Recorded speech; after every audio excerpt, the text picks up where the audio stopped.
Assalamualaikum warahmatullahi wabarakatuh. Saya Ani Nur Hidayah dari Prodi PGSD semester 4. Di sini saya akan memenuhi UAS Bahasa Indonesia, yaitu membahas tentang sekolah libur karena COVID-19. Nah, di sini saya bersama teman saya. Halo, namaku Bobby. Halo Bobby. Apa aja sih dampak dari COVID-19? Nah, dampak COVID-19 pada pendidikan anak yaitu ada dampak positif dan dampak negatif. Apa aja sih dampak positif dari COVID-19? Nah, dampak positif pada COVID-19 pada anak yaitu yang pertama, anak lebih banyak mempunyai waktu berkualitas bersama keluarga.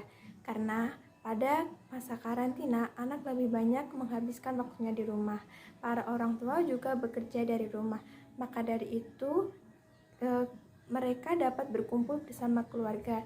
Jadi lebih banyak menghabiskan waktu bersama keluarga. Nah, yang kedua, anak bisa memanfaatkan waktu liburnya di rumah dengan belajar.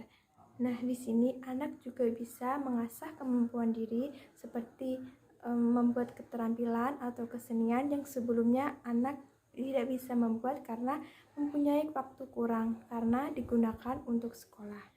Anak-anak juga dapat mengasah kemampuan diri dengan melakukan hal-hal baru yang sebelumnya belum pernah anak lakukan. Anak-anak juga dapat bisa mengenali lebih dalam dirinya dan menggali potensi yang ia miliki. Selain dampak positif, apa aja sih dampak negatif pada COVID-19?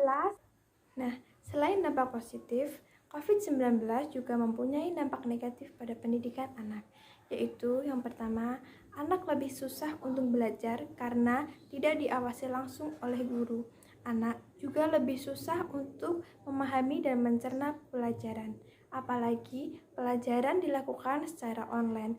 Jadi, anak lebih susah untuk memahami materi pelajaran. Yang kedua, ketika pembelajaran dilakukan secara daring, anak merasa terbebani karena banyaknya tugas yang diberikan oleh guru. Selain itu, waktu belajar anak pun kurang efektif. Yang ketiga, anak juga menjadi malas belajar. Dan yang keempat, anak menjadi bosan dan malas di rumah karena dia tidak bisa bermain di luar seperti saat di sekolah.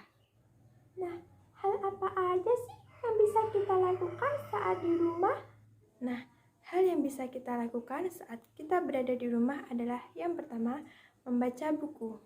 Yang kedua, kita juga bisa berolahraga dalam rumah. Yang ketiga, membuat keterampilan atau kerajinan. Yang keempat, membantu pekerjaan rumah orang tua. Yang kelima, kita bisa melakukan permainan bersama anggota keluarga. Yang keenam, kita juga dapat memasak atau membuat kue. Yang ketujuh, membersihkan rumah atau kamar tidur. Dan yang kedelapan, menonton film. Nah, ketika kita di rumah pada saat ada COVID-19, kita juga lebih mempunyai banyak waktu untuk beristirahat.